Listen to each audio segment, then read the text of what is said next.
منافقین کی چند صفات فرماتے ہو وَمِنْهُمْ مَنْ يَلْمِزُكَ فِي الصَّدَقَاتِ۔ نمبر 1، بعض ایسے بدنصیب ہیں جو اللہ کے نبی صلی اللہ علیہ وسلم پر الزام لگاتے تھے کہ آپ انصاف کے ساتھ تقسیم نہیں کرتے، نعوذ باللہ من ذلک۔ اور آج کے دور میں اگر بندہ دیکھے نا تو پھر ہمیں دیکھنا چاہیے گا میراث کے مسائل ہیں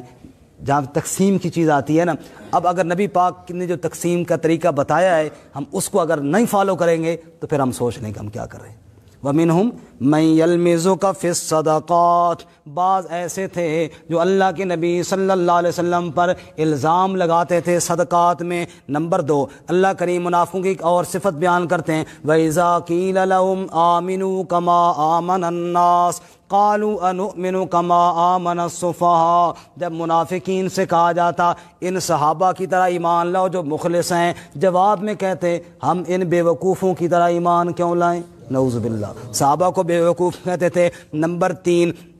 اللہ فرماتے ہیں منافقین کا تذکرہ کرتے ہوئے صم بکم عمی فہم لا یرجعون، بہرے ہیں، گونگے ہیں، اندھے ہیں، لوٹ کر آنے والے نہیں ہیں۔ کیا مطلب؟ میری آیات سننے وقت بہرے بن جاتے ہیں اور میری بات کرتے وقت گونگے بن جاتے ہیں اور میری وحدانیت کے دلائل دیکھنے کے لیے اندھے بن جاتے ہیں، لہذا سیدھے راستے کی طرف پلٹ کر آتے نہیں ہیں۔ اس کے بعد آگے اللہ تعالیٰ فرماتے ہیں نمبر 4، وَإِذَا قِيلَ لَهُ اتَّقِ اللَّهَ أَخَذَتْهُ الْعِزَّةُ بِالْإِثْمِ فَحَسْبُهُ جَهَنَّمَ۔ منافقین کی عادات میں سے ایک عادت یہ بھی ہے کہ اگر اس کو اللہ کا حکم سنایا جائے کہ یہ جو تم کر رہا ہے غلط کر رہا ہے، اللہ کا حکم یہ ہے أَخَذَتْهُ الْعِزَّةُ بِالْإِثْمِ، آگے عزت آڑے آ جاتی ہے، اور تو کون ہوتا ہے مجھے بتانے والا، تو کون ہوتا ہے مجھے سمجھانے والا، بات سننے کے لیے تیار نہیں ہوتا۔ اللہ اس حرکت سے بھی ہمیں محفوظ فرمائے۔ نمبر 5، فَإِذَا جَاءَ الْخَوْفُ رَأَيْتَهُمْ يَنْظُرُونَ إِلَيْكَ تَدُورُ أَعْيُنُهُمْ كَالَّذِي يُغْشَىٰ عَلَيْهِ مِنَ الْمَوْتِ۔ اگر کہیں سے کوئی جہاد میں کبھی چلے بھی جاتے، جب دشمن کو دیکھتے اور خوف کی کیفیت کو دیکھتے، آنکھیں پھرنا شروع ہو جاتی، رب پر یقین ان کا ختم ہو جاتا، دل ڈرنا شروع ہو جاتا، اللہ کی طرف ان کا دھیان کوئی نہ رہتا۔ اور نمبر 6، یحلفون باللہ انہم لمنکم، قسمیں کھاتے ہیں اللہ تعالیٰ کی اور قسمیں اٹھا اٹھا کے اگلے کو یقین دلاتے ہیں ہم تمہارے ساتھ ہیں، جیسے نبی پاک کے سامنے قسمیں کھاتے، جیسے اصحاب رسول صلی اللہ علیہ وسلم کے سامنے قسمیں کھاتے۔ یحلفون باللہ، جھوٹی قسمیں کھا کھا کر مطمئن کرنا، یہ بھی منافقین کی نشانی ہے۔ اور نمبر 7، یحذر المنافقون ان تنزل علیہم سورۃ تنبئہم بما فی قلوبہم، ایسے کرتوت کرتے پھر ہر وقت ڈرتے رہتے کہیں ہمارے بارے میں کوئی آیت نازل نہ ہو جائے، کہیں ہمارے بارے میں اللہ کے نبی کو اطلاع نہ ہو جائے۔ بندے ایسی حرکتیں کرے پھر ڈرتا رہے ہائے کسی کو پتہ نہ چل جائے، یہ عادت اور یہ حرکت بھی منافقین کی ہے، اللہ اس سے بھی ہمیں محفوظ فرمائے۔ اور نمبر 8 فرمایا لَهُمْ قُلُوبٌ لَا يَفْقَهُونَ بِهَا وَلَهُمْ أَعْيُنٌ لَا يُبْصِرُونَ بِهَا وَلَهُمْ آذَانٌ لَا يَسْمَعُونَ بِهَا أُولَٰئِكَ كَالْأَنْعَامِ بَلْ هُمْ أَضَلُّ۔ دل تو ہیں، دھڑکتے تو ہیں، لیکن دلوں کے اندر ایمان کوئی نہیں ہے، کانوں کے اندر پردے سلامت ہیں لیکن میرے نبی کی بات سننے کو تیار کوئی نہیں ہے، آنکھیں ہیں دیکھتے تو ہیں لیکن میرے نبی اور میری آیات کو دیکھنے کے لیے تیار کوئی نہیں۔ أُولَٰئِكَ كَالْأَنْعَامِ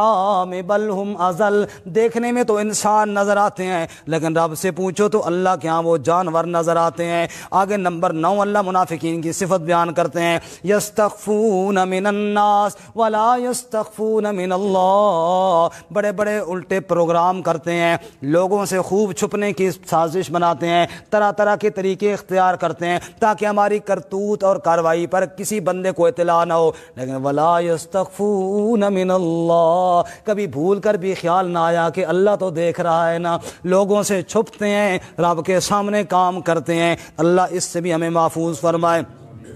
اور نمبر 10 فرمایا اذ یبیتون ما لا یرضی من القول، رات کا وقت جب آتا ہے منافقوں کی راتیں ان کاموں کے اندر گزرتی ہیں جو کام اللہ کو پسند کوئی نہیں ہے۔ اللہ ہم سب کو معاف فرمائے۔ دیکھو نا جب رات کا اندھیرا ہوتا ہے میرے بھائی ہم کیا کرتے ہیں،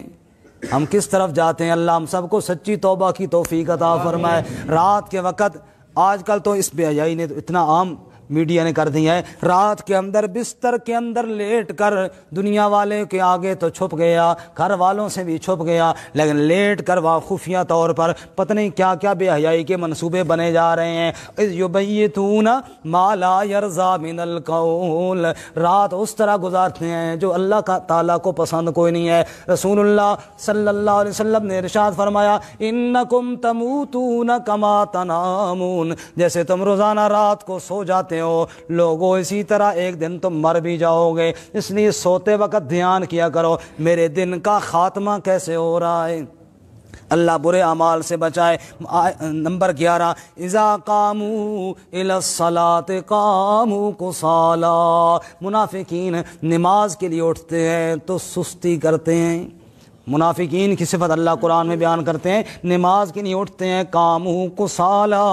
بڑی سستی کے ساتھ اٹھتے ہیں، یراؤون الناس، اور ریاکاری کے لیے نماز پڑھتے ہیں، لوگ کہیں بڑے نمازی ہیں، دل کے اندر اللہ کی طرف دھیان کوئی نہیں ہوتا۔ نمبر 12 ولا ينفقون الا وهم کارہون، اگر اللہ کے نام پر کہیں کچھ دینا پڑ جائے صدقہ خیرات، وهم کارہون، بڑی نفرت کے ساتھ دیتے ہیں، مجبوری کے ساتھ دیتے ہیں، کبھی خوشی خوشی اللہ کے نام پر کچھ دینے کے لیے تیار نہیں، بخل کے مارے ہوئے ہوتے ہیں۔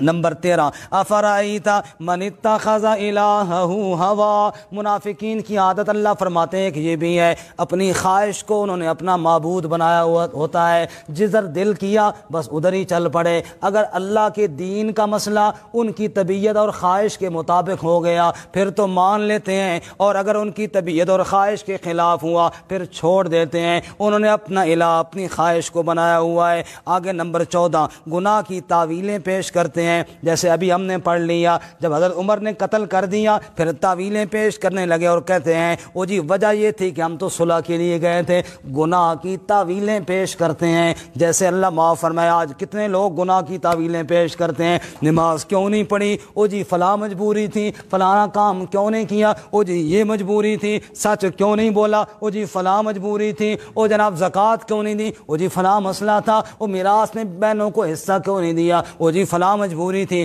گناہ کی تعویلیں پیش کرتے ہیں، اللہ اس سے بھی ہمیں محفوظ فرمائے۔ اور نمبر 15 وَمِنْهُمْ مَنْ يَقُولُ اُذَلِّي وَلَا تَفْتِنِّي أَلَا فِي الْفِتْنَةِ سَقَطُوا، نبی پاک صلی اللہ علیہ وسلم جب جہاد کے لیے تبوک کی طرف جا رہے تھے بعض بدبختوں نے کہا مجھے اجازت دیجئے مجھے ساتھ نہ لے جائیے، کیوں جی وَلَا تَفْتِنِّي، وہ جی میں گناہ کے اندر مبتلا ہو جاؤں گا، ادھر جاؤں گا نا جی وہاں ماحول ایسا ہے، میں ماحول سے بچنا چاہتا ہوں، جھوٹے بہانے بنا کر پیغمبر کے سامنے جھوٹ بول کر اللہ کے حکموں کو ٹھکرانے والے، اللہ فرماتا ہے او دنیا والو یہ ساری باتیں جس بندے کے اندر ہیں اس سے اللہ کے یہ 3 سوال ہیں، افی قلوبہم مرض، یہ 3 سوال جو ہم نے پڑھے یہ ساری صفات، اور پھر اللہ کے 3 سوال، افی قلوبہم مرض،